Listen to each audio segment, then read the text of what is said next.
I froze all my accounts. You came back from the army mentally unstable and crazy, so my family will sell your house. The freezing tone of my dad David echoed through the phone precisely when my card was declined for a simple $4.50 cup of coffee. Bleeding through the receiver was the mocking laughter of my younger sister. Just be a good girl and hold your hand out to ask me for money. Don't make a scene. I, a United States Navy captain who had just survived a grueling 9-month deployment at sea, was being stripped of my assets and honor by my own flesh and blood. They used a temporary power of attorney to turn me into an ATM, draining my life savings to feed a parasitic youngest daughter. But they forgot who they were messing with. I didn't bother arguing. I coldly hung up the phone, put on my captain's uniform, and marched straight to the Navy Judge Advocate General's Corps. And exactly 2 hours later, my phone screen flashed violently with 57 missed calls from my dad, harmonizing with the blaring sirens of an FBI raid. Before I reveal how my own parents forced me to trigger that FBI raid, please take a moment to like and subscribe to this channel. Tell me in the comments where you are watching from and what time it is there, because this level of betrayal is something no one should ever face alone. I had just returned from a brutal 9-month deployment, seeking nothing but the quiet comfort of the home I shared with my late husband, Arthur. 9 months of salt-crusted uniforms, diesel fumes, and the constant bone-deep hum of turbine engines beneath my feet. Arthur's house was the only anchor I had left, the only place his memory still lived in the creak of the floorboards and the faint trace of his cologne on the bedroom curtains. But the peace was a lie. The nightmare began at the base coffee shop when my military credit card declined for a simple cup of black coffee, and I immediately drove to the military credit union, my instinct screaming that something was fundamentally wrong. The air in branch manager Marcus Thorne's office was unusually heavy, reeking of sterile floor cleaner and unspoken bad news. Marcus, a man who usually greeted me with a crisp salute and a firm handshake, sat behind his desk looking at me with a sickening pity I absolutely despised. He adjusted his glasses, his fingers trembling slightly as he pulled up my classified financial file on the glowing monitor. His eyes darted nervously away from the screen, refusing to meet mine.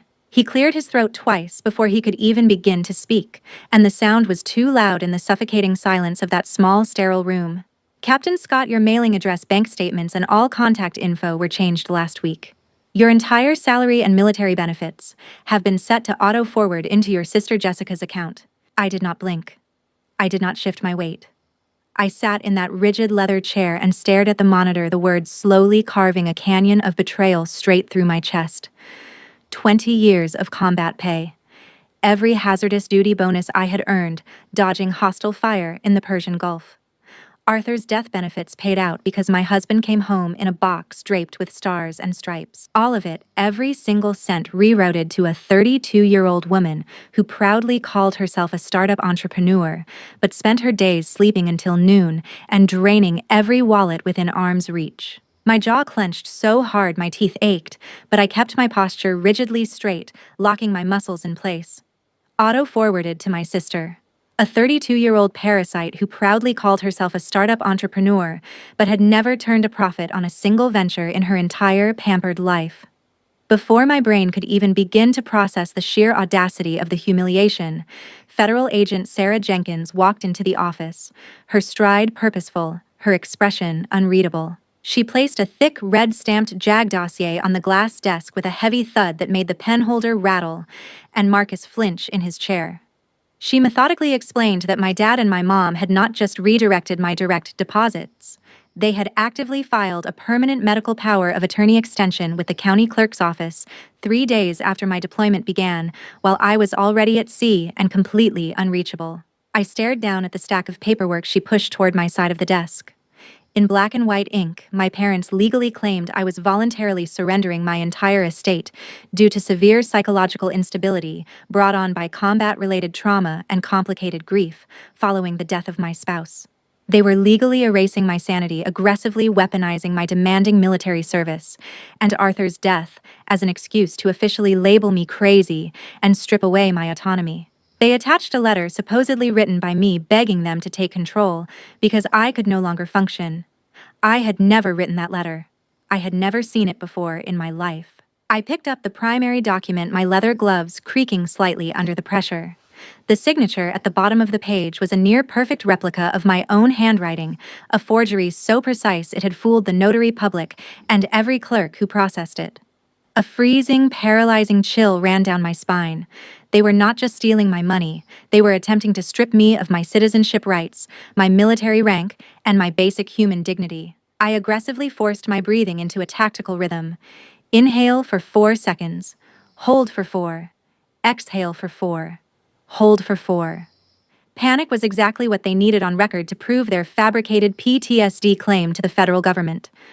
One outburst from me, one raised voice, one slammed fist, and their entire narrative would be validated. Marcus looked down at his keyboard, completely unable to meet my intense gaze. He added softly, almost apologetically, "Your current spending limit has been squeezed down to just $500 a month." The pity in his tone made my stomach churn so violently I tasted bile. I had commanded hundreds of sailors through the most violent, unforgiving typhoons in the Pacific Ocean, making life-or-death decisions in split seconds, while water crashed over the bridge and alarms screamed at 80 decibels. Now my parents had just legally reduced me to a dependent toddler needing a meager monthly allowance. They did not see a highly decorated Navy veteran who had earned every ribbon on her chest through blood and service. They saw a bottomless gold mine, a lifeless asset to fund my sister's vanity and laziness. Every agonizing sacrifice I had made over the last 20 years, every terrifying deployment where I kissed Arthur goodbye, knowing it might be the last time, every lonely night staring at the black ocean and praying I would come home alive, it was all being funneled directly into my sister's luxury shopping bags and failed business ventures. My dad and my mom had cold-bloodedly designated me as the sacrificial lamb to protect their golden child. I absolutely refused to cry. Tears are a luxury a commanding officer cannot afford when surrounded by enemies, even if those enemies happen to share her DNA. I slid the forged document back across the glass desk with a steady, unwavering hand. I looked Agent Sarah Jenkins dead in the eye, my voice completely devoid of any emotional tremor cutting through the heavy silence of the room like a surgical scalpel. "I never signed this extension. This is a forgery." The moment those words left my mouth, the agonizing, suffocating pain of familial betrayal transformed into something far more dangerous. It crystallized into a cold, pitch-black fury that settled into my bones like concrete. I realized in that exact second that my mom and my dad were dead to me. The people who had raised me, who had packed my school lunches and driven me to swim practice, and waved goodbye at the recruiting station 20 years ago, those people were gone. Permanently replaced by opportunistic vultures feeding on my grief and exploiting the trust I had placed in them before every deployment. I stood up from the leather chair, sharply adjusted the collar of my uniform until the eagle insignia sat perfectly against my throat, and gave Sarah a definitive, commanding nod. The silent war had officially begun. That evening, the stretching shadows of my empty house threatened to swallow me whole. Every corner of this property was bought and paid for with Arthur's life insurance, literal blood money from a fallen hero who died serving his country on a classified operation in the Persian Gulf. They never told me exactly how it happened. Classified. All I got was a 2-star admiral standing on my porch at 6 in the morning, a folded flag pressed against his chest, and the words, "Every military spouse prays they will never hear." Arthur Sergeant First Class Scott killed in action. I was handed a medal in a velvet box and a government check that was supposed to represent 29 years of a man's life. His laughter, his steady hands, the way he called me captain, even before I earned the rank just because he believed I would. That money bought this house. Arthur's blood was in every brick, every beam, every floorboard that creaked under my feet. I stood motionless by the cold brick fireplace, the suffocating silence of the living room pressing heavily against my eardrums. Arthur's reading glasses still sat on the side table where he left them before his last deployment. His favorite flannel shirt still hung on the hook by the back door. I reached out and picked up his freezing metal dog tags from the mantelpiece, clutching them in my fist until the sharp metal edges cut painfully into my skin. Warm blood seeped between my fingers and dripped onto the stone hearth, each drop a small, sharp reminder that I was still alive, still standing, still capable of feeling something other than the numbness my family was trying to impose on me. The physical pain anchored my mind to reality, preventing me from spiraling into the darkness they were trying to manufacture around me. I could not let my dad desecrate Arthur's sacred legacy. My blood boiled with the overwhelming violent urge to drive straight over to my parents' house, kick the front door off its hinges, and demand they return everything they stole. But my training kicked in with the force of a command barked across a flight deck. Brute force wins minor skirmishes, not massive wars. The next morning, I bypassed my family completely and walked straight into the Navy JAG headquarters to meet Captain Robert Vance. The heavy, imposing oak doors of the military tribunal building felt significantly more like a safe haven than my childhood home ever did. The polished floors, the sharp scent of leather and wood polish, the quiet authority that radiated from every wall, this was my real home. This was where people earned respect through merit, not through bloodline manipulation. I sat rigidly across from Robert delivering my situation report with the chilling mechanical detachment of a battlefield briefing. I detailed the medical forgery, the massive financial drain, the forged signature, and my sister's smirking, boundless greed.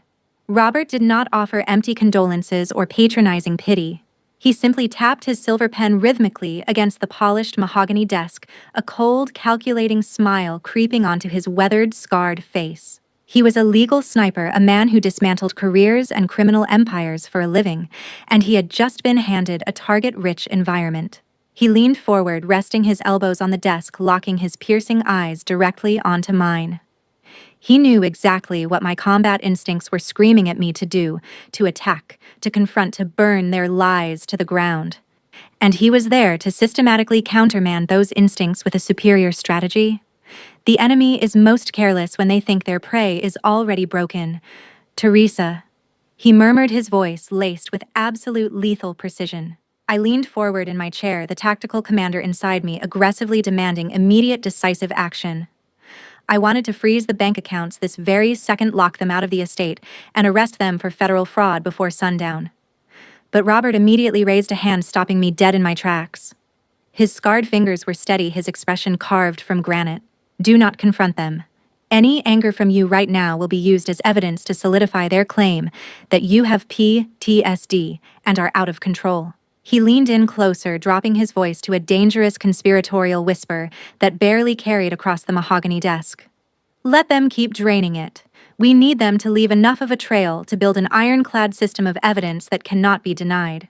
He bluntly warned me that if I fought back now, they would simply use their fake medical power of attorney to force me into a private psychiatric ward within 48 hours.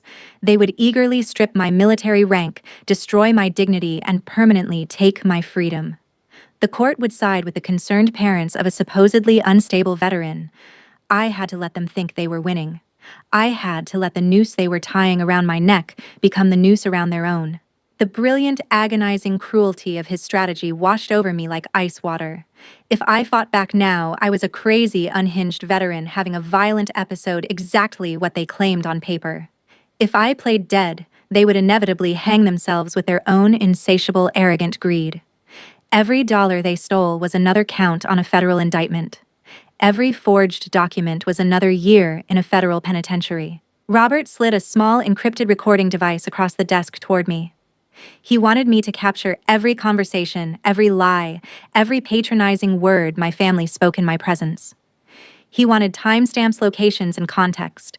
He wanted a prosecutorial fortress built entirely from their own voices and their own greed. I nodded slowly, slipping my dark aviators back on my face to hide the predatory, violent glint in my eyes. I would become exactly what my mom and my dad wanted, the broken, depressed, incompetent daughter who could not function in civilian life. I would shuffle my feet. I would avoid eye contact. I would let my voice tremble and my hands shake when they spoke to me. And I would let them feast on my bank accounts, completely unaware that the banquet was heavily laced with a federal trap.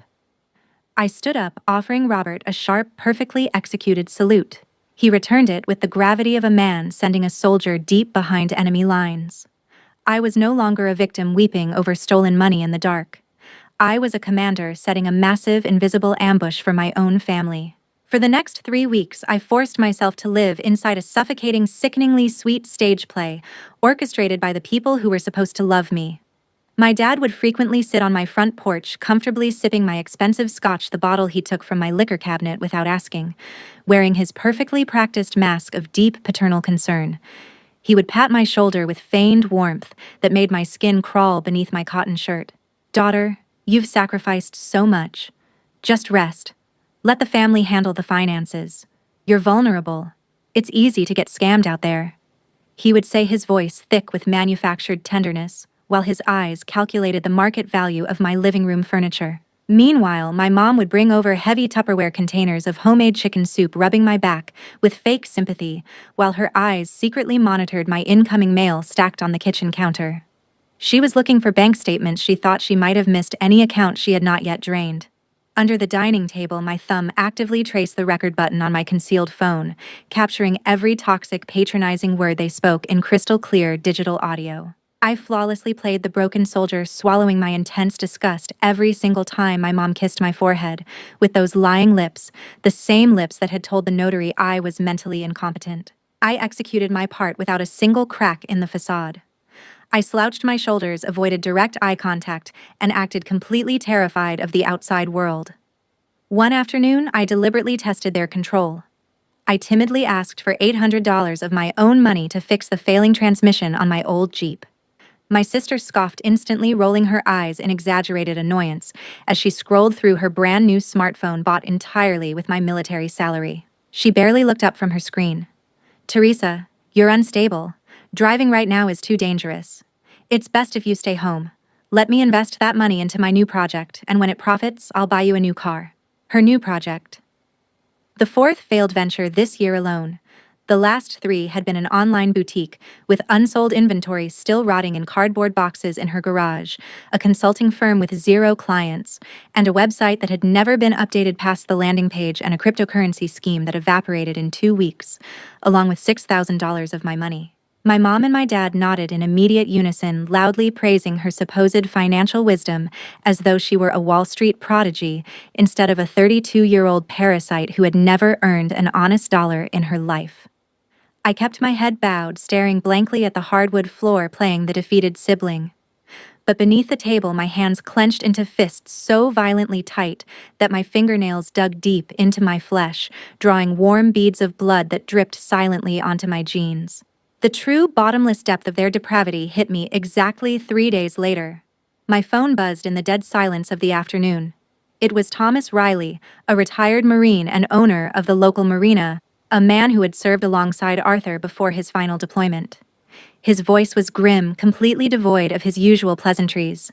"Teresa, I don't mean to pry into family business, but I saw your dad David showing some real estate agents around your house. He said you're moving to a care facility and the house is up for an urgent sale." The air was violently sucked from my lungs, leaving me dizzy and gripping the edge of the kitchen counter for balance. Sell Arthur's house. The house where his boots still sat by the front door. The house where his coffee mug still occupied its spot on the second shelf. They were actually planning to erase the absolute last physical memory of my husband, just to fund my sister's delusions of grandeur. They were actively conspiring to liquidate my sacred sanctuary while I was still standing, breathing inside it. I stood frozen in the center of my living room, my eyes locked on Arthur's worn combat boots still sitting by the front door, the leather cracked and salt-stained from his last tour. The flickering, fragile flame of familial love that I had desperately tried to protect through all the lies and theft was instantly, permanently snuffed out. A cold, absolute, calculating darkness completely replaced it. I did not cry. I did not scream or throw furniture. I simply walked over to the thermostat, turned the heat down to match the ice in my veins, and methodically checked the heavy deadbolts on my doors one by one, front, back, garage, basement. My dad and my mom had officially crossed the point of no return. I opened my laptop, pulled up the hidden secure drive Robert had set up for me, and began uploading every recorded audio file, every conversation, every lie, every patronizing word they had ever spoken in my kitchen. I locked down my emotions, fully preparing my home for a brutal war they could not possibly comprehend. The psychological suffocation of constantly playing the helpless victim was taking a severe, undeniable toll on my mind. I caught my reflection in the bathroom mirror one morning and barely recognized the woman staring back. My posture was slumping even when I was alone. Dark circles had carved themselves beneath my eyes. I was beginning to absorb the poison they were feeding me, beginning to wonder if maybe the broken soldier they described was becoming real. I desperately needed air that was not tainted by their lies. I drove my malfunctioning Jeep to the Naval Harbor, the only place on Earth where the world still made logical sense to me. Retired Admiral Richard Hayes was already waiting by the docks, his posture as rigid and unyielding as the steel hulls of the massive warships anchored just behind him. He did not ask for details about my personal life. A veteran commander always recognizes the hollow, exhausted stare of a soldier actively fighting a ghost. He stepped forward and placed a heavy, weathered hand on my shoulder, his grip firm and incredibly grounding. The sharp scent of diesel fuel and biting salt water washed over me, providing a clean, bracing contrast to the suffocating sweet perfume my mom constantly wore when she came over to rifle through my mail. The wind whipped against our faces as the Admiral looked me dead in the eye. He did not offer soft pity. He did not ask if I wanted to talk about my feelings. He offered a direct command. Teresa, I don't know what you're enduring, but remember this. The honor of the captain's rank on your shoulders does not allow you to break before any enemy, even if that enemy is hiding in your own home. Never let anyone trample the pride of a soldier. It was a precision strike straight to my soul. My spine instinctively straightened, locking into rigid attention. The heavy fog of depression and submissive compliance my family had violently forced upon me completely evaporated into the sea breeze. It left behind only pure, weaponized clarity. I was a captain of the United States Navy tested by fire and salt. I had navigated destroyers through hostile waters and buried my husband with full military honors. I did not cower. I did not beg. I did not break. I had barely returned to the driver's seat of my Jeep, the Admiral's words still echoing in my skull like artillery rounds, when Robert sent a secure, encrypted file to my phone. His accompanying message read simply, "Target acquired." I opened the attachment with steady fingers. It was an intercepted email directly from my dad to a predatory real estate firm known for liquidating properties fast and asking no questions. I zoomed in on the glowing text, the words burning themselves into my retinas with the permanence of a brand. "Make it quick. She's unstable, she doesn't know yet. We will finalize the house sale before she even realizes it. She does not know yet." The sheer blinding arrogance of that statement made my blood run cold. The absolute disdain for my intellect was staggering. My dad, a retired corporate manager who spent his career shuffling papers in a climate-controlled office, genuinely believed he had outsmarted a naval intelligence-trained captain who had spent 2 decades outmaneuvering hostile forces in the open ocean. They truly believed I was a mindless, broken puppet dancing on their strings, ready to be discarded the second they finished picking my bones clean. I did not delete the email. I forwarded it directly to Agent Jenkins with a 2-word execution-style command execute phase. Then I forwarded it to Robert with 3 words, green light confirmed. I aggressively turned the ignition, the sudden roar of the Jeep's engine cutting through the harbor's quiet morning silence like a battle cry.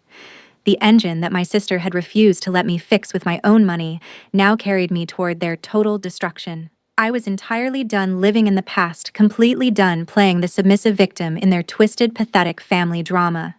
As I drove back toward my house, the coastal highway stretching ahead of me in a clean, straight line, my mind shifted entirely into the present tense. The defensive line was officially permanently abandoned. I was now entirely on the offensive. Every recording I had made over the past weeks, every lie they had spoken in my kitchen, every condescending pat on the shoulder, every stolen dollar, it was all loaded into the chamber now. The email from my dad with his own fingerprints on it, his own words condemning him, was the final, undeniable nail in their coffin.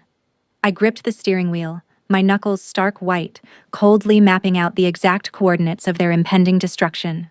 Robert had the legal ammunition. Sarah had the federal warrants on standby. Eleanor had my assets locked behind walls they could not climb. The trap was set, baited and ready to be sprung. All that was left was to invite the prey to dinner. The timeline moved with lethal calculated speed over the next 2 months. I sat in a sterile, windowless boardroom with Eleanor Sterling, a 55-year-old civil rights attorney, with steel gray hair pulled back in a severe bun, and absolutely zero tolerance for familial abuse. She had spent 30 years dismantling abusive guardianships and predatory conservatorships across 3 states, and she took my case with the cold ferocity of a surgeon cutting out a tumor. While my dad and my mom thought they completely controlled every aspect of my life, Eleanor and I were quietly building invisible high-voltage electric fences around my actual wealth. We legally locked down every hidden military pension offshore asset and life insurance policy my parents had not yet discovered because they were not explicitly listed in the original forged power of attorney. I was actively turning my financial portfolio into a lethal minefield, systematically securing the perimeter before the main assault. Every signature I made was precise, every document notarized in absolute secrecy to ensure they could not touch another dime. The agonizing collateral damage of this shadow war hit me that very weekend. My sister's 10-year-old daughter Lily dragged her worn-out teddy bear into my kitchen, her small footsteps barely audible on the cold tile. She looked up at me with massive, terrified eyes, clutching the bear defensively to her chest. Her lower lip trembled, and her voice came out barely above a whisper. "Aunt Teresa, why did Grandpa say you're crazy? Do you have to go to the madhouse?" The breath violently left my lungs. I knelt down on the cold kitchen floor, the tile biting into my knees, and hugged her tightly to physically shield her from the poison her own family was feeding her. My arms wrapped around her small frame, and I could feel her heart hammering against my chest like a trapped bird. They were not just stealing my money. They were actively murdering my reputation in the eyes of a completely innocent child, poisoning her understanding of the world before she was old enough to question it. I stroked her hair, pressing my cheek against the top of her head, silently vowing that I would tear down their empire of lies, if only to protect her and her 8-year-old brother Sam from becoming just like them. The very next afternoon, my mom arrived to deliver what she believed was the final devastating blow. She set a tray of freshly baked goods on my kitchen counter, filling the room with the smell of sugar and butter that turned my stomach. A practiced smile was plastered across her face, the same smile she wore to church every Sunday, the same smile she had worn to the notary when she forged my signature. From her expensive designer purse bought entirely with my stolen funds, she pulled out a glossy high-end brochure. She placed it gently on the counter, smoothing it flat with her manicured fingers. "Teresa, sweetheart, we think you should go here to rest for a while. Fresh air doctors to care for you. You'll recover quickly. I will take care of the house." Her tone dripped with fake maternal warmth so thick it was suffocating. I stared down at the glossy photos of a private psychiatric facility nestled in the Virginia countryside. Manicured lawns, smiling nurses in pastel scrubs, locked gates disguised as decorative garden fences with ivy crawling over razor wire. The brochure described it as a retreat for individuals experiencing acute psychological distress, a place for healing and reflection. What the brochure did not mention was the involuntary commitment clause, buried in the fine print, the 60-day mandatory observation period during which a patient's legal guardian, in this case my parents, thanks to their forged power of attorney, would assume full control of all financial and property decisions. It was an involuntary psychiatric hold disguised as a luxury spa vacation, a legal prison wrapped in lavender-scented linens. They wanted to lock me away in a padded room, sedate me into compliance, and sell Arthur's house without any legal interference while I sat drooling in a common room 300 miles away. The proceeds would be split between my dad's retirement fund and my sister's next doomed business venture before I even knew the house was gone. My eyes turned as sharp and cold as a razor blade as I took the heavy brochure from her hands, but I forced my facial muscles into a frail, defeated smile. I let my shoulders slump, let my voice crack with manufactured fragility. "I'll think about it," I whispered, watching my mom's eyes light up with greedy, disgusting triumph. She practically skipped out the front door, already texting my dad before she reached her car. As soon as her taillights disappeared down the driveway, the pathetic facade dropped instantly. I walked directly to my office, closed the door, opened my tactical notebook, and dragged my pen across the page with brutal, tearing force. They have assumed the right to dictate my life. The net is cast. I picked up my phone, opened my calendar app, and sent out a mass invitation to my parents and my sister. Saturday night. My house. Formal attire requested. It was finally time for a family dinner. If you have ever had to smile through the pain while toxic relatives plotted your downfall right to your face, hit the like button right now. Share your own survival story in the comments, because holding back that kind of anger takes a toll only we understand. I hosted the dinner party at my house on a Saturday night. The pretext I gave them was simple: a quiet family gathering before I made major decisions about my future. The words major decisions had them salivating before they even got in the car. My dad, my mom, and my sister arrived wearing their absolute Sunday best, their eyes practically gleaming with unrestrained, arrogant greed. My sister had gotten a fresh manicure and a blowout for the occasion, her nails painted the deep red of a woman already spending money she had not yet stolen. My dad wore his best navy blazer, the one he saved for board meetings and country club dinners, tugging at the lapels with the self-importance of a man who believed he had already won. But they were not the only guests at the table. Sitting quietly among them were Robert Vance, Eleanor Sterling, Marcus Thorne, and Agent Sarah Jenkins, all dressed down in casual civilian clothes, perfectly masquerading as my supportive military buddies coming to say their final goodbyes to a troubled veteran. My mom even offered Sarah a glass of wine, completely oblivious that the woman accepting it with a polite smile had a federal badge and a loaded sidearm tucked beneath her cardigan. The trap was precisely set, the federal actors were perfectly in place, and the targets had willingly walked right into the center of the ambush. The tension in the dining room was thick enough to choke on, though only I could feel it. My dad completely dominated the conversation, his eyes actively roaming over my antique furniture and artwork, mentally cataloging what he would sell first, to the highest bidder. He commented on the oak dining table, running his fingers along the grain, already calculating its auction value. My sister continuously checked her phone, visibly irritated that the massive inheritance transfer had not happened yet, tapping her manicured nails aggressively on the wood.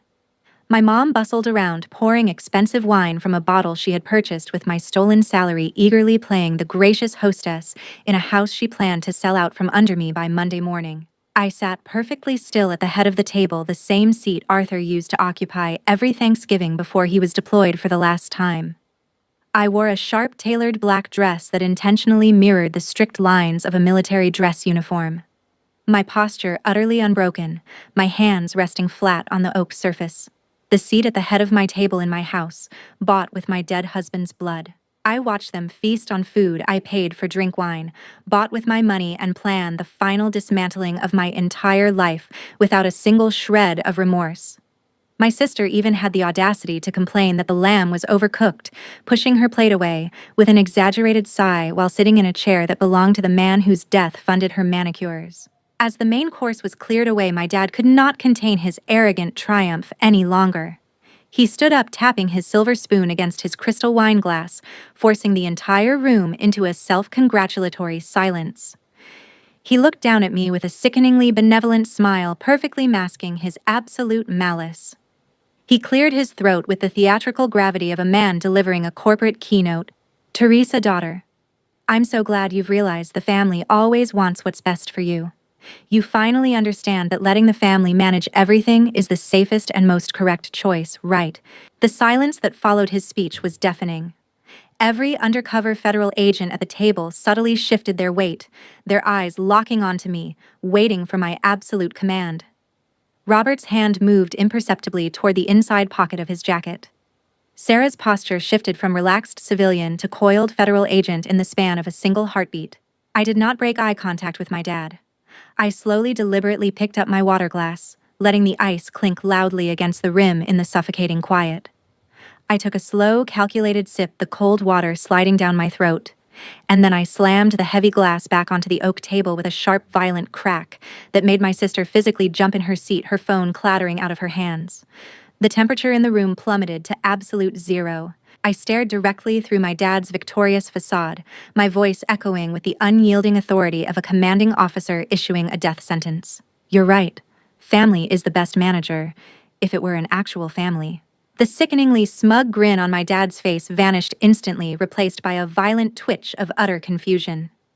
I reached beneath the oak table where I had secured it hours earlier, pulled out a massive red-stamped JAG classified dossier, and hurled it directly onto the center of the dining table with enough force to rattle every plate and glass on the surface. The dry, violent sound made my mom physically flinch, causing her to drop her silver fork onto her porcelain plate with a sharp clatter that echoed off the walls. I stood up, towering over the table, my shadow casting a long, dark judgment over every single one of them. "But unfortunately, you are not family, you are thieves." My voice cracked like artillery fire across the dining room. I ripped open the thick dossier, deliberately exposing the forged power of attorney, the unauthorized bank transfers, the printed transcripts of every conversation I had secretly recorded, and the damning emails to the predatory real estate brokers. The sheer volume of evidence was suffocating, page after page after page of their crimes laid bare under the warm light of the chandelier they planned to auction off. I did not step back. I commanded the room with absolute authority. I gave a sharp tactical nod to my allies, On cue, Robert, Eleanor, Marcus, and Sarah stood up in terrifying unison, their chairs scraping against the hardwood floor in a sound that cut through the stunned silence like a blade. The illusion of a friendly dinner shattered completely and permanently. Robert straightened his posture, his voice booming with the weight of the military tribunal. "I am Captain Robert Vance, JAG lawyer." Sarah reached into her jacket and flashed her federal badge, the gold shield gleaming under the crystal chandelier. "I am Federal Agent Sarah Jenkins." My dad's face turned the color of wet ash. His mouth opened and closed without sound, like a fish pulled from water. My mom trembled violently, frantically grasping the edge of the table with both hands to keep from collapsing onto the floor.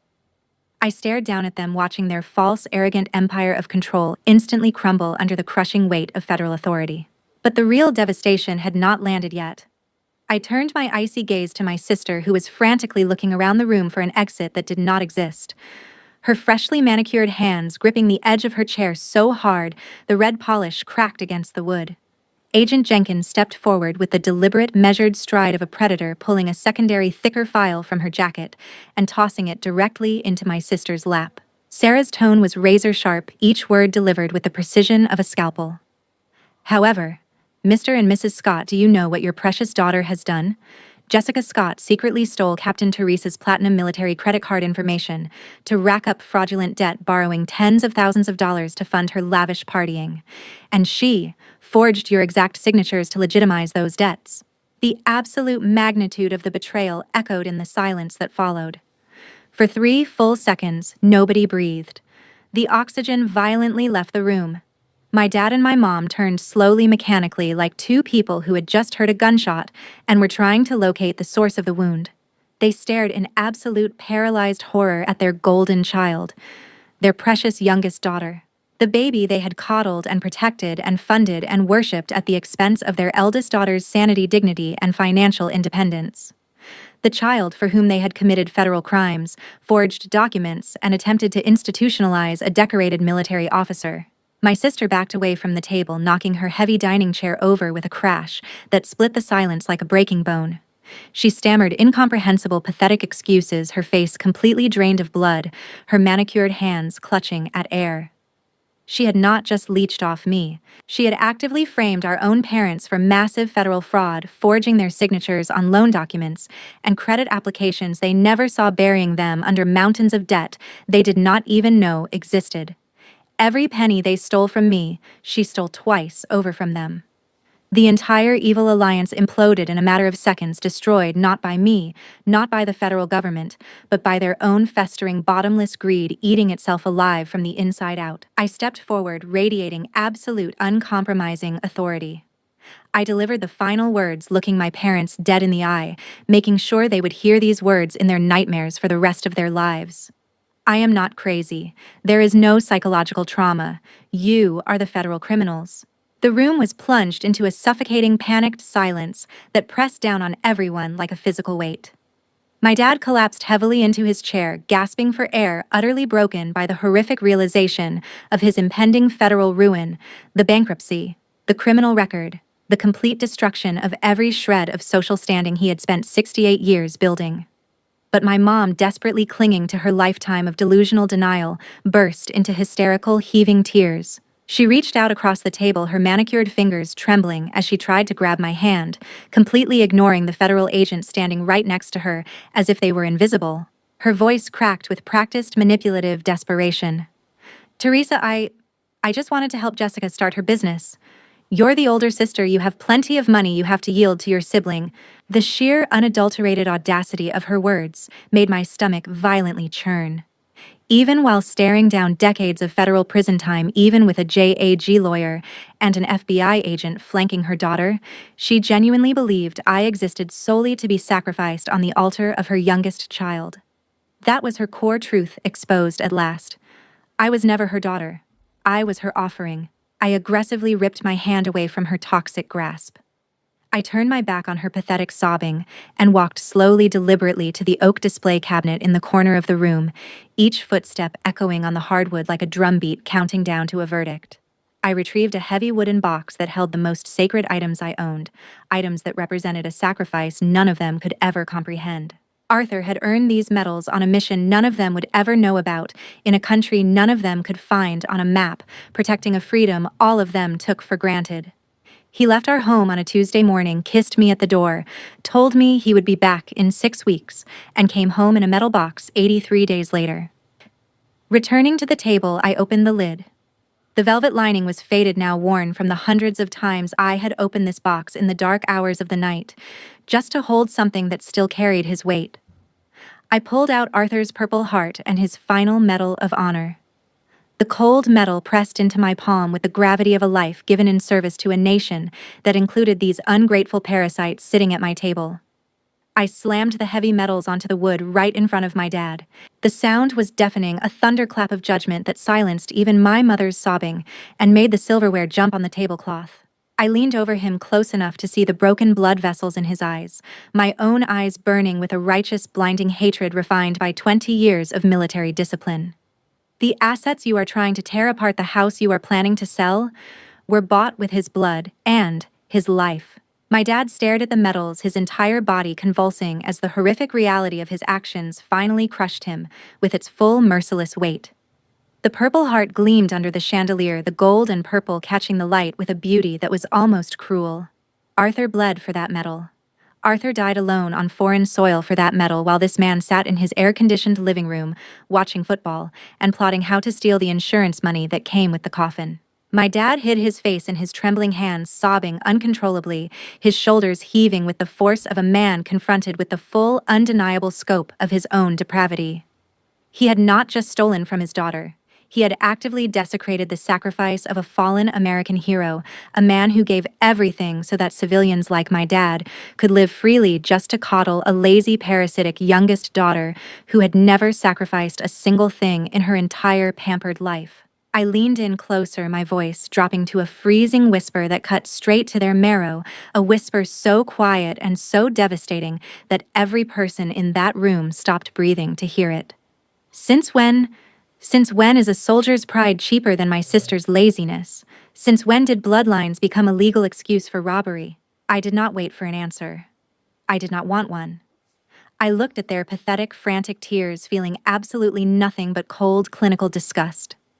My heart was an impenetrable fortress of ice, forged in 20 years of military service, and tempered by the loss of the only man who ever loved me without conditions. Their remorse was not real.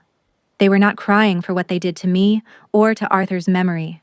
They were not crying for the daughter they tried to institutionalize or the hero whose grave they spat on for profit. They were only crying because they got caught and permanently lost their cash cow. My mom was already calculating her next manipulation, already searching for the words that would make me soften. I could see it in her eyes, that desperate reptilian flicker of a woman who had spent 65 years bending people to her will, with tears and guilt. I straightened my posture, my face completely devoid of any sympathy, and gave Agent Jenkins a sharp, decisive nod, the silent command to proceed with the full weight of federal consequences. Sarah acknowledged with a curt nod of her own and began reading my sister her rights. The formal, measured cadence of federal procedure replacing the desperate sobs that filled the room. I turned my back on the people who used to be my family, walked out of the dining room without a backward glance, and left them to drown in the devastating wreckage of their own boundless greed. The front door closed behind me with a firm, final click. The night air hit my face, and for the first time in months, I breathed without the weight of their lies pressing down on my chest. A full year passed.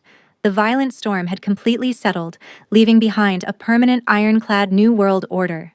With the absolute mountain of evidence, Robert and Sarah had secured the recorded conversations, the intercepted emails, the forged documents, the fraudulent credit applications, the damning real estate correspondence. I could have easily sent my dad, my mom, and my sister to federal prison for decades. The case file was 3 inches thick. The federal prosecutor called it one of the most clear-cut cases of elder financial abuse and identity theft she had seen in 15 years. But I looked at Lily and Sam, my sister's innocent children. Lily, who still carried that worn-out teddy bear everywhere she went. Sam, who had started drawing pictures of Navy ships and taping them to his bedroom wall because he wanted to be like his Aunt Teresa. I refused to make them orphans.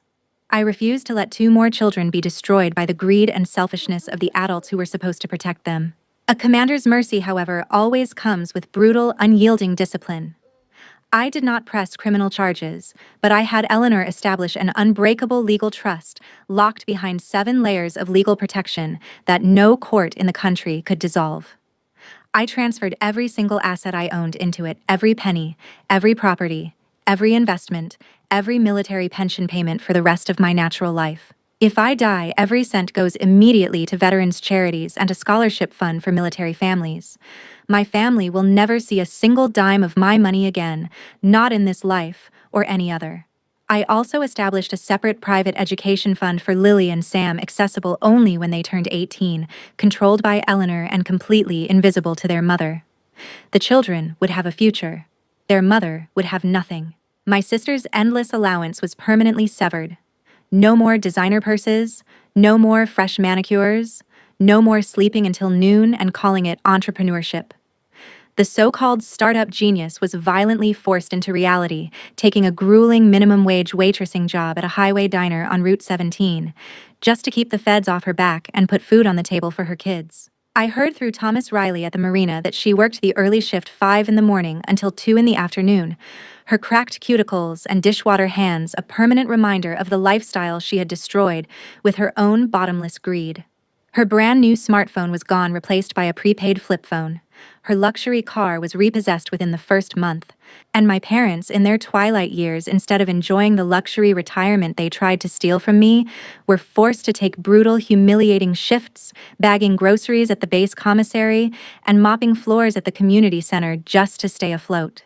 The massive fraudulent debt my sister had secretly racked up in their names, the credit cards she opened with their forged signatures, the loans she took out using their social security numbers came due with the merciless precision of compound interest. Their retirement savings were gone. Their home equity was gone. Their social standing in the community they had spent decades cultivating was gone. The parasite had finally eaten the hosts alive, consumed them from the inside out, and I left them all to their fate without a backward glance. It was a Tuesday morning, 7:12 a.m. The ocean air was crisp clean and completely untainted by the toxic presence of my past. Dressed in my perfectly pressed uniform, medals gleaming proudly on my chest, I walked into the base coffee shop. The same coffee shop where this entire nightmare began.